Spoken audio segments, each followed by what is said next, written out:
Глава Исламского института Таджикистана имени Имоми Аззама Абу Ханифа Таджидин Асомудинзода рассказал на пресс-конференции в Душанбе об изменениях в работе приема абитуриентов в текущем году.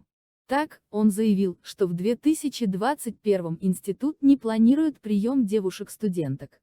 Это решение связано с тем, что они смогут начать обучение в учебном заведении только после того, как будет достроено новое здание института.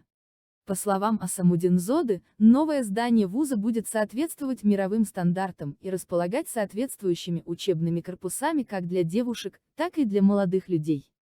Планируется, что здание введут в эксплуатацию под конец этого года.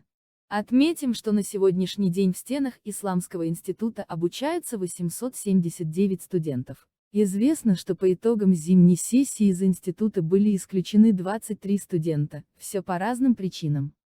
Кто-то просто перевелся, а кто-то прекратил обучение по семейным обстоятельствам.